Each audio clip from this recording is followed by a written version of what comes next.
Hello student, कैसे हो आप सभी। उम्मीद है आप सब अच्छे होंगे, मस्त होंगे। तो फ्रेंड्स, हमने लास्ट वीडियो में जो है एक्सरसाइज 1.1 कंप्लीट कर ली है। तो अब आज हम जो है 1.2 एक्सरसाइज शुरू करने जा रहे हैं। उसका पहला क्वेश्चन करते हैं। चलिए इसके सोल्व करते हैं पहले क्वेश्चन को। पहला क्वेश्चन आपका, सिद्ध कीजिए कि √5 एक अपरिमेय संख्या है। √5 एक इरेशनल नंबर है, हमें सिद्ध करना है, प्रूफ करना है। ठीक है, चलिए शुरू करते हैं इसका सॉल्यूशन। तो सबसे पहले हम इसे सिद्ध करने के लिए हम इसे मान के चलेंगे, इसका उल्टा, कि हम मान के चलेंगे कि ये एक परिमेय संख्या है और इसे सॉल्व करते जाएंगे। लास्ट में हमें पता चलेगा कि ये परिमेय संख्या नहीं हो सकती। जब ये संख्या परिमेय नहीं हो सकती तो ऑटोमेटिकली ये अपरिमेय संख्या हो जाएगी। ठीक है, तो चलिए इसे करते हैं। सबसे पहले लिखते हैं, माना √5 एक परिमेय संख्या है। परिमेय संख्या है तो हम जानते हैं परिमेय संख्या जो होती है P/Q के रूप की होती है।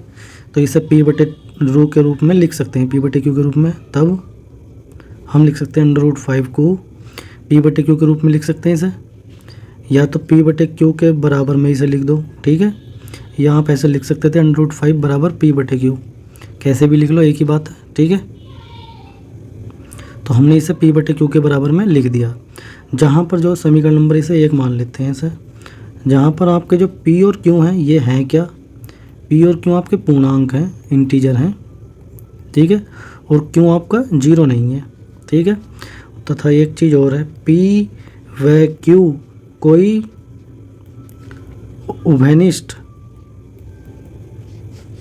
उभयनिष्ठ गुणनखंड यानी कॉमन फैक्टर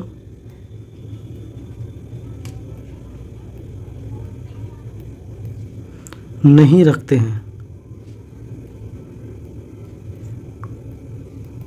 ठीक है, इनके बीच में कोई कॉमन उभयनिष्ठ फैक्टर यानी उभयनिष्ठ गुणनखंड नहीं है, ये रखते नहीं है। जब भी तो है, जैसे कि एग्जाम्पल के लिए 1/2, 3/4 ये परिमेय संख्या है और इनके बीच में कोई कॉमन फैक्टर नहीं है, यानी कि ये 1 के अलावा किसी और नंबर से डिवाइड नहीं होंगे। जैसे मान लो मैं लिख दे 4/6, ये कॉमन फैक्टर रख रहे हैं, ये 2 से भी डिवाइड हो रही है और ये भी 2 से डिवाइड हो रही है। तब ये कॉमन फैक्टर रखते हैं, तब ये परिमेय संख्या तो होती है। लेकिन उभयनिष्ठ गुणनखंड इसमें है 2, लेकिन ऐसा यहाँ पर नहीं है। यहाँ पे हम क्या लिख रहे हैं कि P/Q एक परिमेय संख्या है जो √5 जो है P/Q के बराबर है, परिमेय संख्या है। और परिमेय संख्या की डेफिनेशन क्या है, P व Q कोई उभयनिष्ठ गुणनखंड नहीं रखते हैं। ठीक है, अब चलिए अब क्या करते हैं, समीकरण नंबर 1 को दोबारा से लिखते हैं, या समीकरण नंबर 1 का वर्ग कर देते हैं। समीकरण 1 का वर्ग करने पर स्क्वायर कर दिया हमने। ठीक है, तो ये हो जाएगा P²/Q² इक्वल √5 का स्क्वायर। तो √5 का स्क्वायर में क्या आ जाएगा, √5 का स्क्वायर 5 हो जाएगा। √5 का स्क्वायर यानी कि √5 गुणा √5, तो क्या आ जाएगा, सिर्फ 5 आ जाएगा। ठीक है, अब हम यहाँ से क्या लिख सकते हैं, P² बटे क्रॉस मल्टीप्लाई करेंगे तो हम 5 को इसके बटे में ले आएंगे और Q² को इधर भेज देंगे।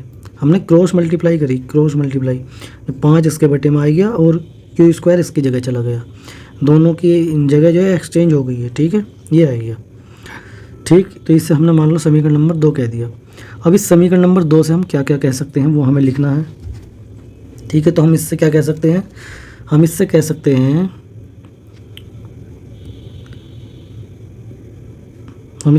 अतः P² 5 से यानी 5 से विभाज्य है। P² जो है 5 से विभाज्य है, यानी P² को जब हम 5 से भाग दे रहे हैं तो पूरा पूरा कट रहा है और मान क्या आ रहा है, Q²। ठीक है, P और Q हम जानते हैं क्या है, पूर्णांक है ये। तो जब Q भी पूर्णांक है तो Q का स्क्वायर भी पूर्णांक ही होगा। ठीक है, तो हम ये कह सकते हैं, इसका मतलब यह है कि P² जो है 5 से पूरी तरीके से डिवाइड हो रहा है, पूर्णतः डिवाइड है यानी विभाज्य है। तो P² 5 से विभाज्य है। तो अगर P² यानी किसी संख्या का वर्ग, किसी पूर्णांक का वर्ग यदि 5 से डिवाइड हो रहा है पूरा पूरा, तो इसका मतलब वो खुद संख्या भी 5 से डिवाइड होगी। कैसे, जैसे कि कोई संख्या ले ली हमने, जैसे क्या ले लो, 25 ले लो, है नहीं। 25 का स्क्वायर जो है, 25 का स्क्वायर क्या हो, 625। 625 का 5 से कट जाएगा, हाँ कट जाएगा। 5 × 5, 5 दूनी 10, 5 × 5 25 कट जाएगा। तो क्या जिसका ये वर्ग था, या क्या वो संख्या भी 5 से कट जाएगी? हाँ, कट जाएगी। ठीक है, यानी अगर किसी संख्या का वर्ग स्क्वायर 5 से डिवाइड है तो वो खुद संख्या भी 5 से डिवाइड होगी। ठीक है, हम ऐसा कह सकते हैं।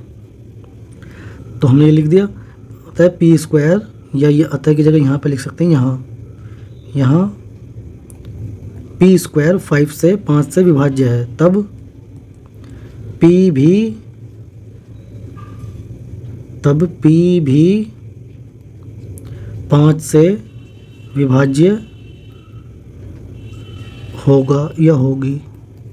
पी भी 5 से विभाज्य होगा, अतः हम कह सकते हैं, अतः 5 पी का एक गुणनखंड है, यानी ये इसका एक फैक्टर है।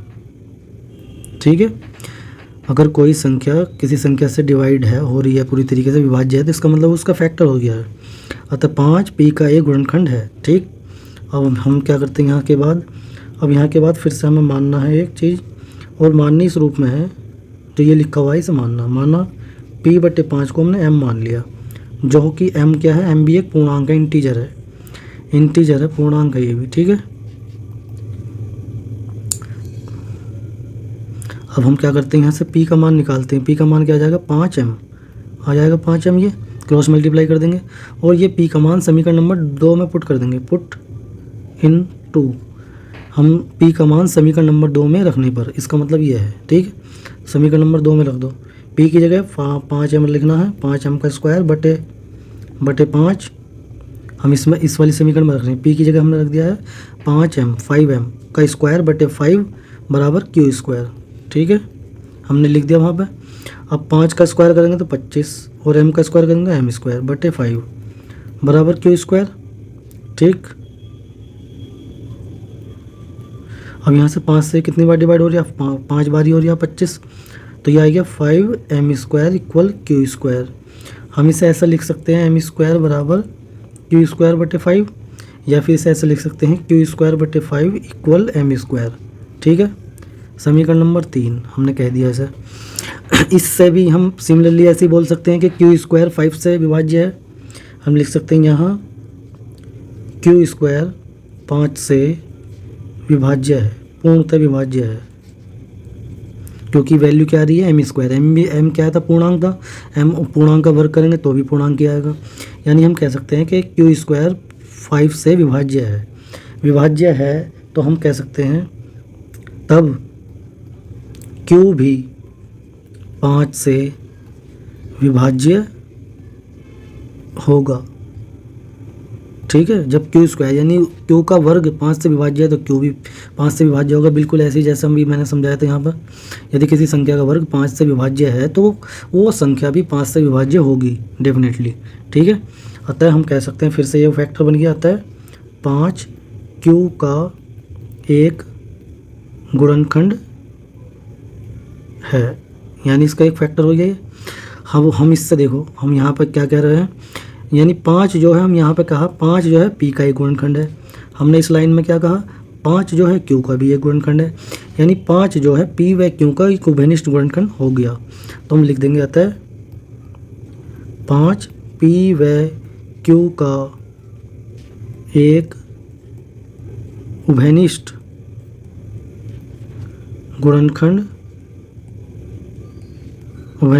यानी कॉमन फैक्टर है। ठीक है, परंतु हमने शुरू में डेफिनेशन क्या लिखी थी जब हम लिख रहे थे, जब हमने इसे माना था कि √5 एक परिमेय संख्या है तो p/q के रूप में लिखा था, और हमने यहाँ पे लिखा था p व q कोई भी उभयनिष्ठ गुणनखंड नहीं रखते हैं। ठीक है, हमने लिखा था, और यहाँ पे क्या आ रहा है, यहाँ पे 5 जो है p व q का उभयनिष्ठ गुणनखंड बन गया है।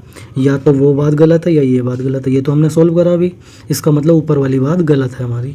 ठीक है, परंतु परिमेय संख्याओं की परिभाषा से, परिमेय संख्याओं